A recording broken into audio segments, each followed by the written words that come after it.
Good morning students, welcome to the science class. In our last class matter around us lessons metals and non-metals பற்றி பார்த்தோம். Now started on metalloids. So metalloids அப்படிங்கிறது பார்த்தீங்கன்னா உலோக போலி அப்படின்னு சொல்லுவாங்க. The elements which exhibit the properties of metal as well as non-metals are called metalloids. So இந்த metalloids அப்படிங்கிறது பார்த்தோம் அப்படின்னா என்ன பார்த்தீங்கன்னா மெட்டலாகவும் இருக்கும் நான் மெட்டலாகவும் ஆக்ட் ஆகும். So that is called as metalloids. For examples boron, silicon, arsenic, germanium, antimony, tellurium and polonium. So இதெல்லாம் நோட் பண்ணிங்க மெட்டலாய்ட்ஸினுடைய எக்ஸாம்பிள், உலோக போலிக்கான எடுத்துக்காட்டு. இதெல்லாம் 1 மார்க் கொஷின்ஸில் வரும், நோட் பண்ணிக்கங்க. Then physical properties of metalloids, இதனுடைய இயற்பியல் பண்புகள் பாருங்கள். The metalloids are solid at room temperature. So அதனுடைய அறை வெப்பநிலையில் பார்த்தோம் அப்படின்னா அது எப்படி இருக்குது, திண்மமாக இருக்குது. They can form alloys with other metals. So other மெட்டலோட ரியாக்ட் ஆகிறப்ப என்னென்னு பார்த்தீங்கன்னா உலோக கலவைகளை உருவாக்குது அப்படின்னு சொல்கிறாங்க. Then some metalloids such as silicon and germanium can act as electrical conductor on specific condition. Thus they are called semiconductors. So ஒரு சில டைமில் பார்த்தோம் அப்படின்னா இந்த மெட்டலாய்ட்ஸில் இருக்கக்கூடிய சிலிக்கான், ஜெர்மனி வந்து பார்த்திங்கன்னா எலக்ட்ரான்களை வந்து கடத்துது அப்படின்னு சொல்கிறாங்க. ஸோ அதனால் that is called as semiconductor அப்படின்னா குறை கடத்திகள் அப்படின்னு சொல்லுவாங்க. ஸோ பகுதி அளவு மற்றும் மின்சாரத்தை கடத்துது. தென் அடுத்த 4th பாயிண்ட் பார்த்திங்கன்னா silicon which is metalloids appear lustres but it's neither malleable nor ductiles. So it is a brittle characters of some non-metals. It is a much poor conductor of heat and electricity than the metals. So silicon வந்து என்னென்னு பார்த்தீங்கன்னா பளபளப்பாக இருக்கும், ஆனால் அதை என்ன பண்ண முடியாது, தகடாகவோ கம்பியாகவும் என்ன பண்ண முடியும், நம்மளால் நீட்ட முடியாது. ஸோ இந்த பண்பை வந்து அது பெற்றிருக்கவில்லை. So that is a poor conductor of heat and electricity then metal. So உலோகத்தோட கம்பேர் பண்ணும்போது இது என்ன, இது புவர் கண்டக்டார், மிகை கடத்திகள், குறை கடத்தி அப்படின்னு சொல்கிறாங்க. Then the physical properties of metalloids tend to be metallic but their chemical properties tend to be the non-metallic. So இந்த உலோக போலியினுடைய இயற்பியல் பண்பு வந்து எப்படி எதை ஒத்து இருக்குன்னு பார்த்தோம் அப்படின்னா உலோகத்தையும் அதனுடைய வேதியியல் பண்பு அலோகத்தையும் ஒத்துருக்கு அப்படின்னு சொல்கிறாங்க. The physical properties of metalloids tend to be metallic. The chemical properties then to be non-metallic. That's the properties of metalloids. Then uses of metalloids பார்த்தா அப்படின்னா silicon is used in electronic device. So மின் சாதனங்களை வந்து தயாரிக்கிறதுக்கு silicon use ஆகுது. Then boron is used in firework and as a fuel for ignition in rocket. So ராக்கெட்டில் வந்து ஃபியூலாகவும் யூஸ் பண்ணுறாங்க. So that's the uses of metalloids. Then so the next ones பார்த்தீங்க அப்படின்னா காம்பவுண்ட்ஸ், சேர்மங்கள். A compound is a pure substance. So underline பண்ணிக்க, which is formed due to the chemical combinations of 2 or more elements in a fixed ratio by mass. The properties of a compound are different from those of its constituent. So நம்ம add பண்ணக்கூடிய அந்த elements தனிமத்தை வந்து பார்த்தோம் அப்படின்னா அதனுடைய பண்புகளை பொறுத்து அது என்ன ஆகுது, அதனுடைய ப்ராப்பர்ட்டிஸ் வந்து வேரியேஷன் ஆகுது அப்படின்னு சொல்கிறாங்க. The water, carbon dioxide, sodium chloride are the few examples of components. A molecule of water is composed of 1 oxygen atom and 2 hydrogen atom in the ratio 1:2 by volume. So அதனுடைய வால்யூமில் பார்த்தீங்க அப்படின்னா water மாலிகுலுடைய வால்யூமில் ratio 1:2 ஆகும். அதனுடைய மாஸில் சொல்கிறப்ப பார்த்தீங்க அப்படின்னா 8:1 by mass. So அதை நான் அண்டர்லைன் பண்ணிக்க 1 மார்க் கொஷின்ஸ். ஸோ அதனுடைய வால்யூமில் சொல்கிறப்ப வாட்டர்னுடைய ரேஷியோ பார்த்தீங்கன்னா 1:2 ஆகும். மாஸில் கன்வெர்ட் பண்ணுறப்ப என்ன ஆகுது, 8:1 அப்படின்னு சொல்கிறாங்க. ஓகேங்களா. தென் ஸோ த நெக்ஸ்ட் ஒன்ஸ் பார்த்தோம் அப்படின்னா கிளாசிஃபிகேஷன்ஸ் ஆஃப் காம்பவுண்ட்ஸ். ஸோ அந்த சேர்மத்தினுடைய வகைப்பாடு. Based on the origin, the chemical constituents, the compounds are classified as inorganic compound and organic compound.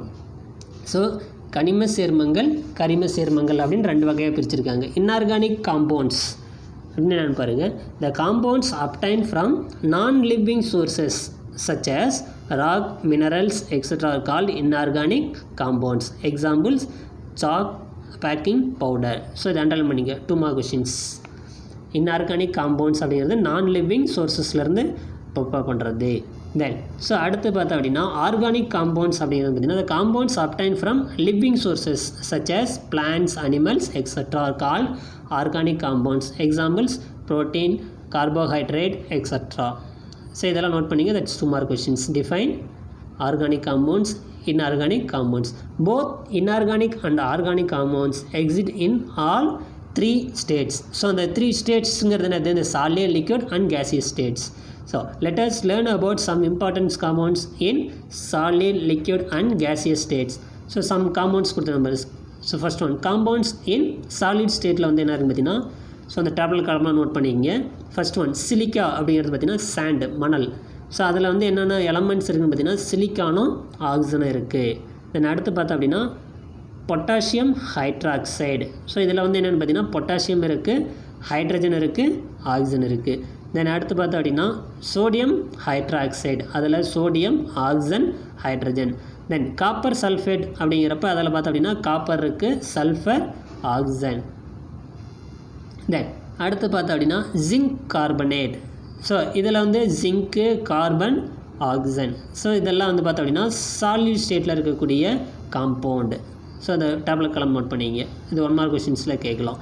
தென் அடுத்து லிக்விட் ஸ்டேட்டில் இருக்கக்கூடிய காம்பவுண்ட்ஸ் பார்த்தீங்கன்னா வாட்டர். ஸோ வாட்டரில் பார்த்தோம் அப்படின்னா ஹைட்ரஜனும் ஆக்சிஜனும் ப்ரெசென்ட்டாக இருக்குது. தென் செகண்ட் ஒன் பார்த்தோம் அப்படின்னா ஹைட்ரோக்ளோரிக் ஆசிட்.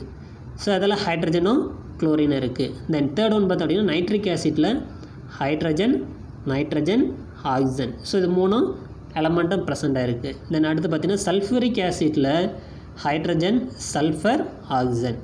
தென் அடுத்து வினிகர் இதில் பார்த்தீங்கன்னா அசிட்டிக் ஆசிட்டில் பார்த்தோம் அப்படின்னா கார்பன், ஹைட்ரஜன், ஆக்சிஜன். இது 3 ப்ரெசென்ட் ஆகி இந்த லிக்விட் ஸ்டேட்டில். ஓகேங்களா? தென் ஸோ அடுத்து பார்த்தோம் அப்படின்னா கேசியஸ் ஸ்டேட்டில் பார்த்தீங்கன்னா carbon dioxide and carbon monoxide. So கார்பனும் ஆக்சிஜனும் ப்ரெசென்ட்டாக இருக்குது. தென் சல்ஃபர் டை ஆக்சைடில் என்னென்ன எலமெண்ட்ஸ் இருக்குது அப்படின்னா சல்ஃபர், ஆக்சிஜன். மீத்தேனில் பார்த்தீங்கன்னா கார்பன், ஹைட்ரஜன். நைட்ரஜன் டை ஆக்சைடில் நைட்ரஜனும் ஆக்சிஜனும் ப்ரெசென்ட்டாக இருக்குது. தென் அமோனியாவில் பார்க்குறப்ப பார்த்தீங்கன்னா நைட்ரஜனும் ஹைட்ரஜனும் ப்ரெசென்ட்டாக இருக்குது. ஸோ இதெல்லாம் பார்த்தோம் அப்படின்னா இந்த கெமிக்கல் நேம்ஸ் நம்ம ரைட் பண்ணுறப்ப அதில் என்னென்ன எலமெண்ட்ஸ் ப்ரெசென்ட் ஆகுது அப்படிங்கிறது நம்மளால் ஐடென்டிஃபை பண்ணலாம். ஓகேங்களா? So that's a types of இந்த elements inorganic and organic compounds. Then so the next ones பார்த்தோம் அப்படின்னா இந்த மோர்டன் ஒன்று பாருங்கள். இந்த காம்பவுண்ட்ஸ் அண்ட் காமன் நேம் கொடுத்துருங்க பாருங்கள். காப்பர் சல்ஃபேட், அதாவது தாமிர சல்ஃபேட் அப்படின்னு சொல்லுவாங்க. ஸோ அது என்னென்னு பார்த்தோம் அப்படின்னா ப்ளூ விட்ரியல் அப்படின்னு சொல்கிறாங்க. மயில் துத்தம் அப்படின்னு சொல்லுவாங்க. அதனுடைய காமன் நேம் வந்து மயில் துத்தம். தென் செகண்ட் ஒன் பார்த்தீங்கன்னா ஃபெரஸ் சல்ஃபேட், இரும்பு சல்ஃபேட். ஃபெரஸ் அப்படின்னா இரும்பு. ஸோ இது என்ன இதில் காமன் நேம் பார்த்தீங்கன்னா க்ரீன் விட்ரியல், பச்சை துத்தம். தென் அடுத்து பார்த்தீங்கன்னா பொட்டாசியம் நைட்ரேட். ஸோ அதனுடைய காமன் நேம் பார்த்தீங்கன்னா சால் பெட்ரி அப்படின்னு சொல்லுவாங்க. தென் அடுத்து பார்த்தோம் அப்படின்னா சல்ஃபூரிக் ஆசிட், கந்தக அமிலம், oil of vitriol. So vitriol எண்ணெய் அப்படின்னு சொல்லுவாங்க. தென் அடுத்து பார்த்தோம் அப்படின்னா கால்சியம் சல்ஃபேட். ஸோ அதனுடைய காமன் நேம் வந்து ஜிப்சம். தென் அடுத்து பார்த்தீங்கன்னா calcium sulphate hemihydrate. So water molecules விடுது. அதை வந்து என்னென்னு சொல்லி பார்த்தீங்கன்னா பிளாஸ்டர்ஸ் ஆஃப் பாரிஸ், அதாவது பாரிஸ் சாந்து அப்படின்னு சொல்லுவாங்க. தென் அடுத்து பார்த்தோம் அப்படின்னா பொட்டாசியம் குளோரைடு. ஸோ இதனுடைய காமன் நேம் பார்த்தீங்கன்னா the muriate of potash. So that's a note பண்ணிக்க. அது 1 mark கொஷின்ஸில் கேட்கலாம் மோர் டு நவுனில். ஓகேங்களா? ஸோ இந்த ப்ளூ விட்ரியல் அப்படின்னு அதனுடைய காம்பவுண்ட்ஸ் என்னது, அதேமாதிரி க்ரீன் விக்டீரியல்ஸ் கொடுத்துட்டு அதனுடைய காம்பவுண்ட்ஸ் கேட்கலாம். ஆர் அதர்வைஸ் காம்பவுண்ட்ஸ் கொடுத்து அதனுடைய காமன் நேம்ஸை கேட்கலாம். ஸோ அந்த டேபிள் காம் நோட் பண்ணிக்கங்க. தென் ஸோ த நெக்ஸ்ட் ஒன்ஸ் பார்த்தோம் அப்படின்னா யூசஸ் ஆஃப் காம்பவுண்ட்ஸ். ஸோ அந்த சேர்மங்களுடைய பயன்கள்லாம் என்னென்னு பார்த்தீங்கன்னா we use a number of compounds in our daily life. Some of the listed in the tablet column. So இந்த tablet column பாருங்கள். இது வந்து ஒரு 5 mark questions and also 2 mark questions இருக்குது. So இதில் பார்த்தீங்கன்னா காமன் நேம், கெமிக்கல் நேம், அதில் இருக்கக்கூடிய அந்த constituent and then uses. First one பார்த்தோம் அப்படின்னா வாட்டர். ஸோ நம்ம டெய்லியே நம்ம நீர் யூஸ் பண்ணுறோம். ஸோ அதில் கெமிக்கல் நேம் பார்த்தோம் அப்படின்னா டைஹைட்ரஜன் மோனோ ஆக்சைடு. ஸோ அதில் என்னென்ன கான்ஸ்டியூண்ட் இருக்குன்னு பார்த்தீங்கன்னா ஹைட்ரஜனும் ஆக்சிஜனும் இருக்குது. அதனோட யூசஸ் பார்த்திங்க அப்படின்னா for drinking and a solvent. So அது குடிக்கிறதுக்கும் அப்புறம் கரைப்பானாகவும் பயன்படுத்துகிறோம். தென் செகண்ட் ஒன் பார்த்திங்க அப்படின்னா டேபிள் சால்ட். நம்ம வீட்டில் யூஸ் பண்ணக்கூடிய சாதாரண உப்பு சோடியம் குளோரைடு. அதில் என்னென்ன இருக்குது பார்த்தீங்கன்னா சோடியமும் குளோரினும் இருக்குது. So essential compounds of our daily diet, so preservatives for meat and fish. So இதெல்லாம் பதப்படுத்துறதுக்கு உப்பு பயன்படுத்துகிறோம். தென் அடுத்து பார்த்தோம் அப்படின்னா சுகர். ஸோ அதனுடைய கெமிக்கல் நேம் பார்த்தீங்கன்னா சுக்ரோஸ் அப்படின்னு சொல்லுவாங்க. இதில் என்னென்ன ப்ரெசென்ட் ஆகிருக்குன்னு பார்த்தீங்கன்னா carbon, hydrogen and oxygen present ஆகிருக்கு. இது எங்கே யூஸ் ஆகுதுன்னு பார்த்தீங்கன்னா preparations of sweet, toffees and fruit juice இதெல்லாம் இது பண்ணுறதுக்காக சுகர் நம்ம யூஸ் பண்ணுறோம். தென் அடுத்து பார்த்தோம் அப்படின்னா பேக்கிங் சோடா. ஸோ அந்த பேக்கிங் சோடா அப்படிங்கிறதுனுடைய கெமிக்கல் நேம் பார்த்தோம் அப்படின்னா sodium bicarbonate. Baking soda அப்படிங்கிறது பார்த்திங்கன்னா ரொட்டி சோடா அப்படின்னு சொல்லுவாங்க. சோடியம் பை கார்பனேட் அதனுடைய கெமிக்கல் நேம். தென் இதில் என்ன இருக்குன்னு பார்த்தீங்கன்னா sodium, hydrogen, carbon and oxygen இருக்குது. இதனுடைய யூசஸ் பார்த்தோம் அப்படின்னா fire execution, preparations of baking powder and preparations of cakes and bread. So இதெல்லாம் ப்ரிப்பேர் பண்ணுறதுக்கு இந்த பேக்கிங் சோடாவை யூஸ் பண்ணுறோம். தென் அடுத்து பார்த்தோம் அப்படின்னா வாஷிங் சோடா, சலவை சோடா அப்படின்னு சொல்லுவாங்க. ஸோ இதனுடைய கெமிக்கல் நேம் பார்த்திங்கன்னா சோடியம் கார்பனேட். இதில் என்ன ப்ரெசென்ட் ஆகிருக்கு பார்த்தீங்கன்னா sodium, carbon and oxygen present ஆகிருக்கு.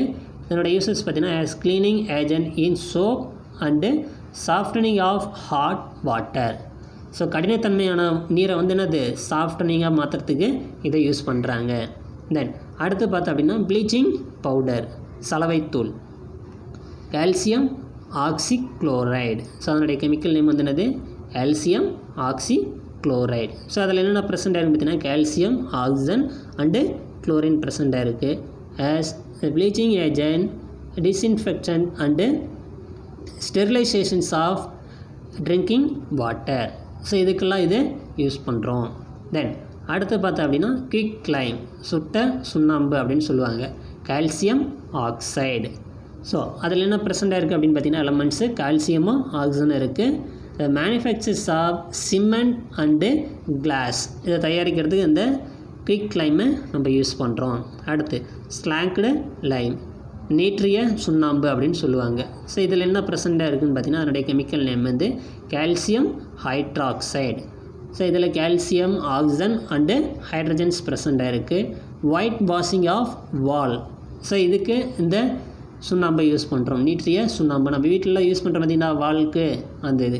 தென் அடுத்து பார்த்தோம் அப்படின்னா லைம் ஸ்டோன், சுண்ணாம்பு கல் அப்படின்னு சொல்லுவாங்க. ஸோ அதனுடைய கெமிக்கல் நேம் பார்த்தீங்கன்னா கால்சியம் கார்பனேட். ஸோ இதில் என்னென்ன ப்ரெசென்ட் ஆகிருக்கு பார்த்தீங்கன்னா calcium, carbon and oxygen present ஆகிருக்கு. ஸோ இதனுடைய யூசஸ் பார்த்தீங்கன்னா preparations of chalk pieces. So இந்த டேப்லெட் காலம் ஃபுல்லாக நோட் பண்ணிக்க. இது 5 மார்க் கொஷின்ஸில் வரும் அண்ட் ஆல்சோ 1 மார்க் கொஷின்ஸ்லேயும் கேட்கலாம். தென் எப்படின்னு பார்த்தோம் அப்படின்னா இந்த chalk pieces prepared by dash element அப்படின்னு கேட்பாங்க. ஸோ எதை யூஸ் பண்ணி நம்ம சாக் பீஸை ப்ரிப்பேர் பண்ணுறோம் அப்படின்னு பார்த்தீங்கன்னா லைம் ஸ்டோனை யூஸ் பண்ணி அப்படின்னு நம்ம எழுதலாம். ஓகேங்களா? அல்லது அதனுடைய கெமிக்கல் நேமை ரைட் பண்ணு அப்படின்னு கூட கேட்கலாம். ஓகேங்களா? ஸோ இதை நோட் பண்ணிக்கங்க. ஓகே ஸ்டூடெண்ட்ஸ், ஸோ நீங்கள் நடத்துனதெல்லாம் லேர்ன் பண்ணுங்கள். நெக்ஸ்ட் கிளாஸ் பார்க்கலாம். தேங்க்யூ.